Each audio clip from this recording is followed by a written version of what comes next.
My name's Nolan. I'm 29, and last week I learned that sometimes the people you expect to show up for you will be the first to let you down and not even think twice about it. I've always been the quiet one in my family. Not shy exactly, just reserved. I wasn't the type to demand attention or flood the family group chat with every detail of my life.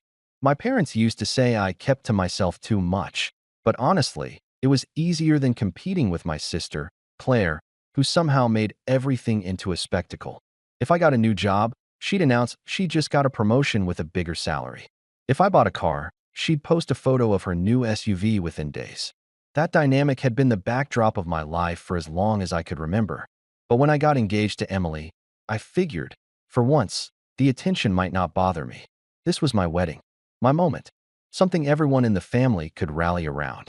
I sent out proper invitations months in advance.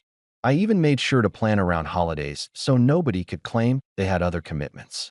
My parents RSVP'd with a "will be there," and even Claire had sent a quick "can't wait." For a while, I let myself believe that maybe this time would be different. The week of the wedding, I decided to send a friendly reminder in the family group chat, just in case anyone had forgotten the date. I typed, "My wedding's this Friday, would love to see you there." I even added a little smiley face, which I rarely do, just to keep the tone light. It didn't take long for the first reply to come in. It was from Claire. "We're busy, don't expect us." No apology, no explanation, just that. My stomach sank, but before I could even respond, my dad chimed in. "Stop being so dramatic." I stared at the screen for a full minute, wondering if I'd read it wrong. Dramatic? I hadn't even said anything yet. I could feel Emily looking over my shoulder, reading the messages, her hand resting lightly on my arm. I just typed back, "Okay, nothing else. No questions, no begging, no guilt tripping. Just okay." Then I put my phone down. That silence from me must have been the loudest thing they'd ever heard. I didn't call to follow up, didn't ask why they weren't coming. I didn't tell them about the hotel rooms I'd already reserved for them, or how much Emily had been looking forward to finally having our families together in one place. I didn't tell them about the money I'd spent, the hours planning, or the way I'd pictured my dad walking into the ceremony with that proud look I'd only ever imagined. Instead, I just let them believe whatever they wanted to believe about me being dramatic. But that evening, while I sat on the couch with Emily, my phone started buzzing again. Not with apologies, no, those didn't come. Instead, Claire posted in our family group chat about how she and her husband were finally having a weekend to themselves and shared a photo of them clinking glasses at some rooftop bar. My parents reacted to her post with little thumbs up emojis, like they were all in on it. I didn't reply. I didn't need to. Because even then, I knew something they didn't, something they were going to find out very soon. And when they did, it wouldn't be me sending any messages. It would be the world showing them exactly what they'd missed.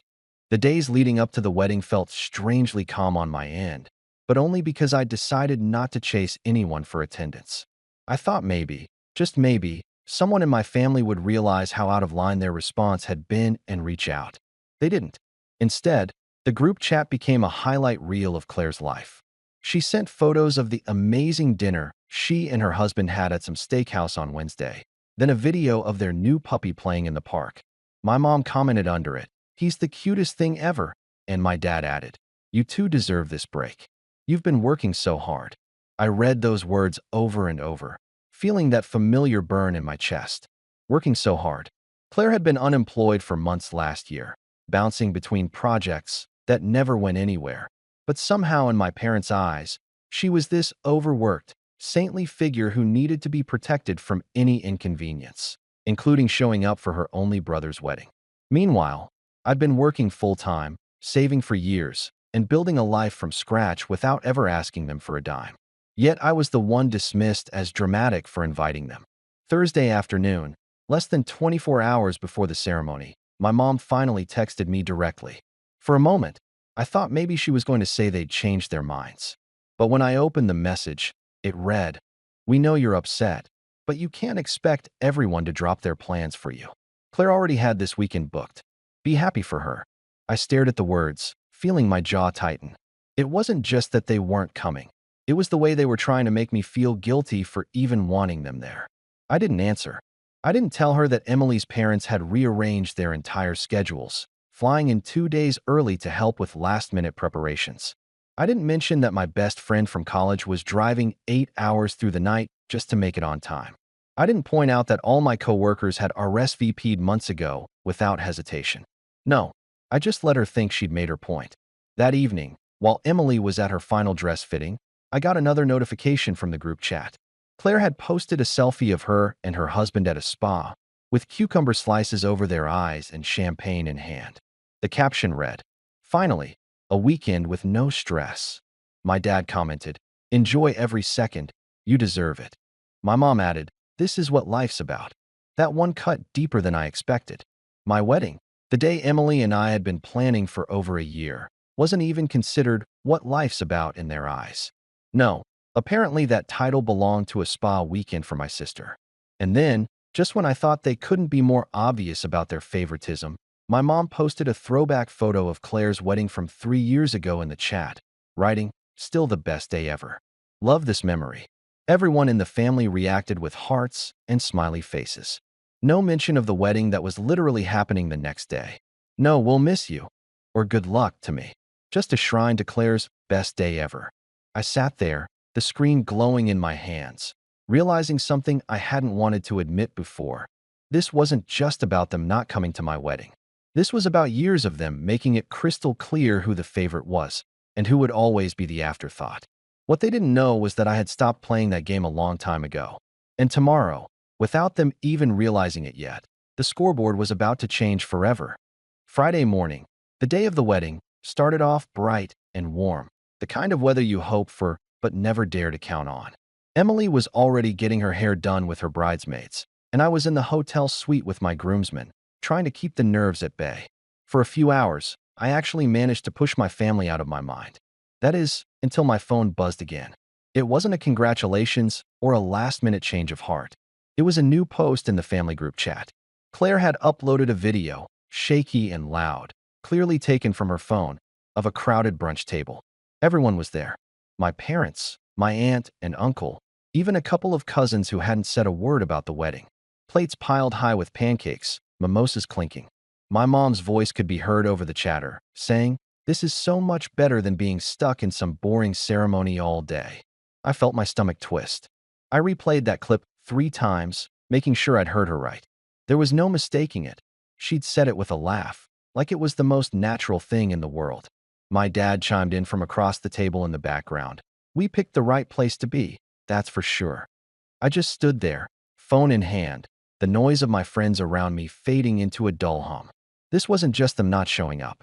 This wasn't just favoritism. This was them actively mocking my wedding. On the very morning it was happening, one of my groomsmen, Adam, noticed the look on my face and asked, "Everything all right?" I must have looked pale because even without an answer, he said, "Don't look at your phone. Just focus on today." But I couldn't. That video had lodged itself in my head like a splinter. I thought back to Claire's wedding, when I'd stood beside her in every photo she'd asked for, when I'd helped my dad set up the reception hall in the pouring rain, when I'd spent hours making sure the playlist she wanted worked perfectly. I'd shown up. I'd done the work. And here they were, all of them, skipping out on mine to have mimosas and pancakes while talking about how relieved they were not to be there. Then, as if to twist the knife, my mom sent a follow-up message to the group chat. "Hope today goes well for you, Nolan. Don't be mad. This weekend was already planned ages ago." Attached to it was a selfie of her and Claire holding their drinks, grinning ear to ear. That was the moment something in me clicked over. It wasn't just disappointment anymore. It was a clean, sharp break. Whatever thread of trust had still been holding between us snapped right there in that hotel room. I knew, without a shadow of a doubt, that I would never look at them the same way again. And as the morning went on, a very different kind of calm started to settle over me. The kind that comes when you know you have the power to turn the tables, and the other side has no idea what's coming. The ceremony was beautiful, objectively. Anyone there would have said so. The venue overlooked a lake that glittered in the afternoon sun. The flowers Emily had picked were in full bloom, and the music floated through the air softly enough to make the moment feel suspended in time. But for me, there was a shadow over it all. Every empty seat where a parent or sibling should have been felt like a missing piece of the picture. Emily walked down the aisle looking breathtaking, and I smiled. Really smiled, because she was the reason this day mattered. But even as I slid the ring onto her finger, a part of me was aware of the absence, the deliberate choice my family had made to not just skip my wedding, but celebrate skipping it. At the reception, people noticed. My friends exchanged glances when they realized my side of the family's table was half empty.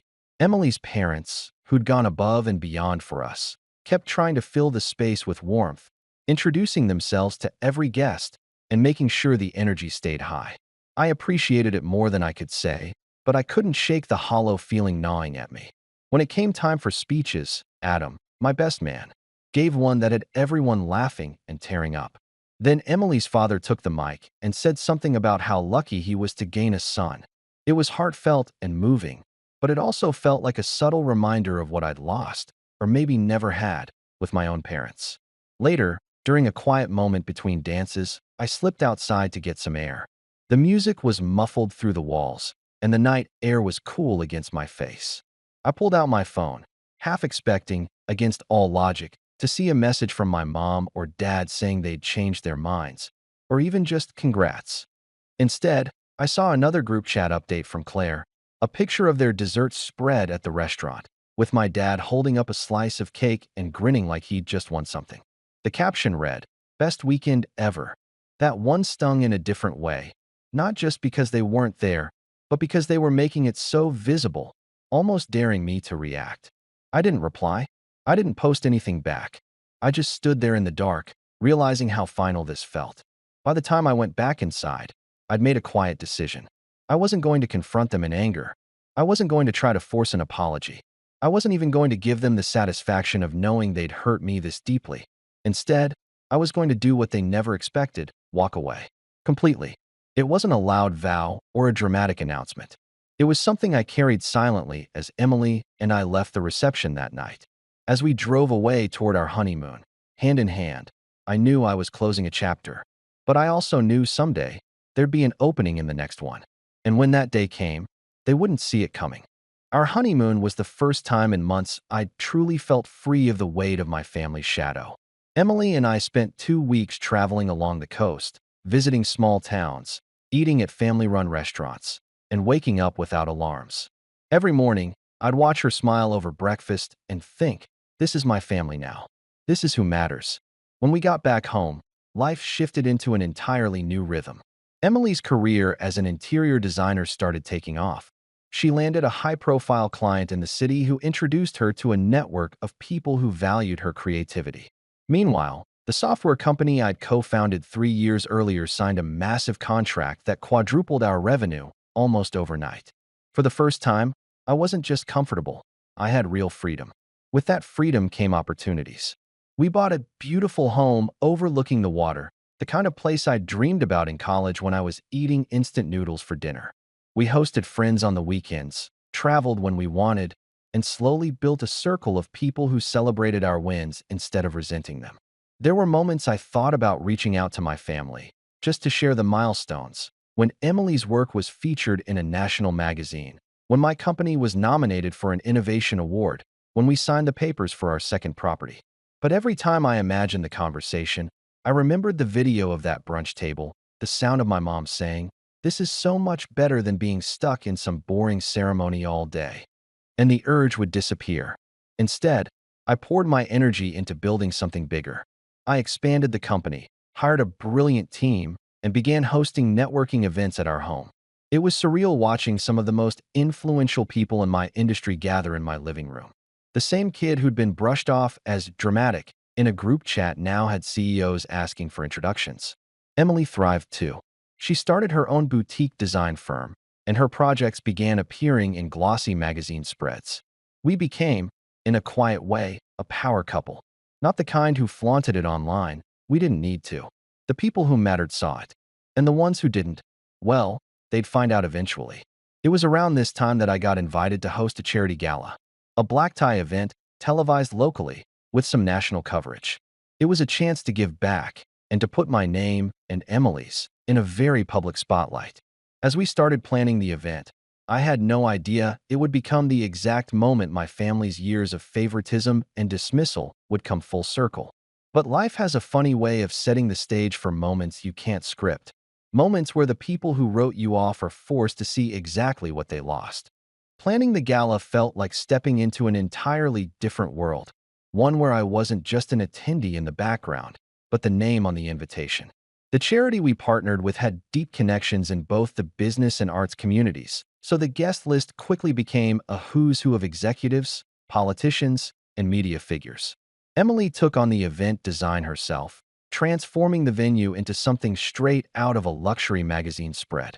Every detail, from the lighting to the floral arrangements, had her signature touch.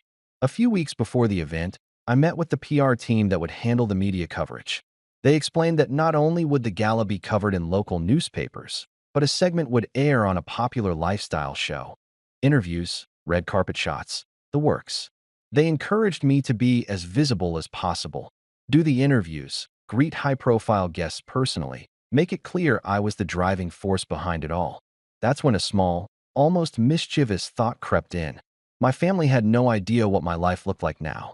As far as they were concerned, I was probably still living quietly somewhere, doing okay, but nothing worth bragging about. The truth was that I'd built something far beyond their imagination, and in just a few weeks, they were going to see it without me saying a single word. The turning point came one afternoon when Emily was reviewing the final seating chart for the gala. She casually mentioned, "Oh, and the mayor's office confirmed they're sending 2 representatives.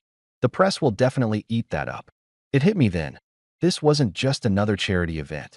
This was a stage. A public, undeniable statement of where I stood now, surrounded by people they would never dream of rubbing shoulders with. 2 days later, I got a call from the event's media coordinator asking if they could film a behind-the-scenes segment at our home. Interviews with Emily and me about why we were hosting the gala, plus some shots of us preparing. I agreed instantly, not because I needed the exposure for myself, but because I knew my family followed the local lifestyle magazine on social media. They'd see it, they'd watch it, and they'd realize they weren't invited. The week before the gala, I was reviewing the final guest list when I noticed a familiar name in the RSVP queue for one of the corporate sponsors, my cousin Sarah. We hadn't spoken much in years, but she was still active in the family group chat. She was also known for posting everything she did on Instagram. That was when I knew, without me lifting a finger, word was going to travel. Photos of the red carpet, the celebrity guests, the coverage on TV, it would all funnel back to the people who'd chosen brunch over my wedding. I didn't need to send them an invitation. I didn't need to send them anything at all. The moment was already set in motion.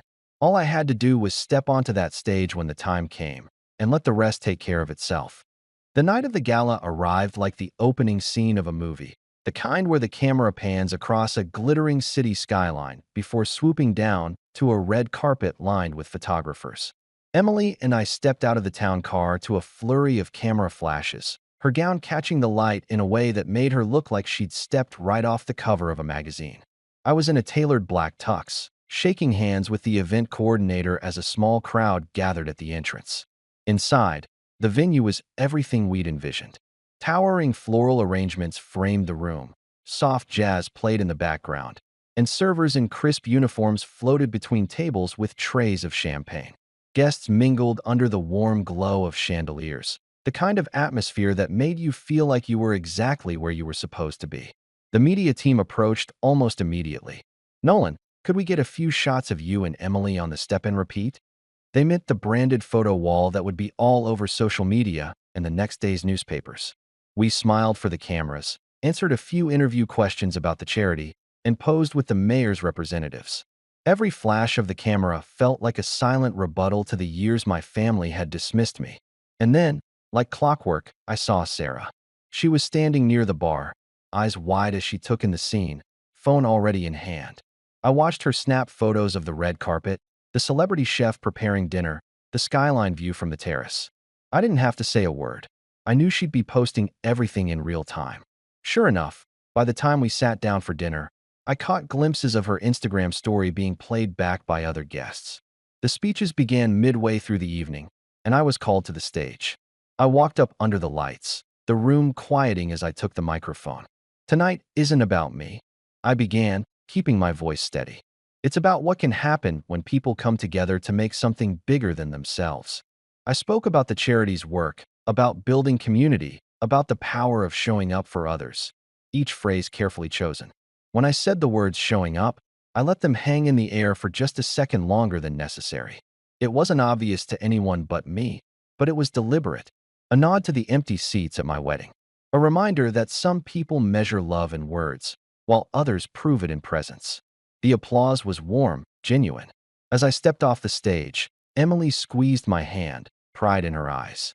And somewhere across town, I could only imagine my parents and Claire watching the clips on social media, my name being spoken on the evening news, my face on the local lifestyle show, my life lit up in a way they'd never believed possible. They hadn't been invited, but they were witnessing every moment. And the best part? I hadn't had to chase them, beg for their attention, or explain a single thing. I'd let the world do the talking for me, and it was louder than anything I could have said. By the end of the night, my phone was buzzing nonstop. Not from them, but from acquaintances, old classmates, even a couple of distant relatives, all sending messages like, "Just saw you on TV." And that event looked incredible. I ignored most of them, slipping my phone back into my pocket. Because the real payoff wasn't in the applause, the coverage, or the praise. It was in knowing that the people who had written me off were now seeing me exactly as I was, without me ever having to let them back into my life. The first sign that the ripple effect had reached them came 2 days after the gala. I woke up to 3 missed calls from my mom and 1 from my dad, all within the same hour. No voicemails, just the silent urgency of repeated attempts. I let them go unanswered. By noon, there was a text from Claire. "Saw some posts. Was that your event? Looks like a big deal." No congratulations. No acknowledgement of what they'd missed. Just curiosity, as if she was trying to measure how much attention it had really gotten. That evening, Sarah posted one last batch of photos from the gala, including a shot of Emily and me on stage with the charity's director and the mayor's representatives. It was professional, polished, the kind of image that makes it into a magazine spread. I knew for certain my parents had seen it when my dad sent me a message at 9:13 p.m. "We didn't realize how important this was to you. Maybe we should get together and talk." I stared at that sentence for a long time, though we didn't realize sticking out like a bitter joke. They'd realized enough to call my wedding boring and skip it for mimosas. They'd realized enough to post about their spa weekend while I was saying my vows. What they hadn't realized was that the gap they created that day couldn't be bridged with a single awkward dinner. The next morning, I got an even longer message from my mom. "I think we've all made mistakes. We'd like to make it up to you. Maybe we can plan something as a family soon." There was no apology, no ownership, just the same passive phrasing they'd always used, as if the hurt had been mutual instead of one-sided. I didn't respond, not out of spite, but because I finally understood that closure wasn't something they could give me. I'd already found it the moment I stepped onto that gala stage, when I looked out at a room full of people who had shown up for me without hesitation. Over the next week, mutual relatives began sending messages too, some congratulating me, others saying things like, "Your parents seemed uncomfortable when your name came up." A few hinted that Claire had been unusually quiet in the group chat. Apparently, she'd made the mistake of bragging about knowing me to a colleague, only for them to gush about how amazing the gala had been and how I was making such a difference in the city. I could imagine her smile tightening as she nodded along, realizing the spotlight she'd tried to keep for herself had shifted permanently. The group chat that had once been flooded with Claire's photos suddenly went silent for days at a time. When it did light up again, it was over trivial things. No more bragging posts, no more subtle digs at me. They'd learned, in the most public way possible, that their version of who I was didn't match reality anymore. Weeks later, Emily and I hosted another event, smaller but still high profile. Invitations went out through our network, and as expected, none of my family received one. But I knew they'd see the photos again, and I knew the sting of not being included would linger. The difference this time was that it no longer mattered to me. Their approval wasn't a currency I needed to trade in anymore. I had built a life that didn't just survive their absence. It thrived because of it. And as I stood on the terrace of our home that night, looking out over the city lights with Emily by my side, I realized something simple and unshakable. Sometimes the best revenge isn't proving them wrong. It's living a life so far beyond their reach, they can't even pretend to keep up.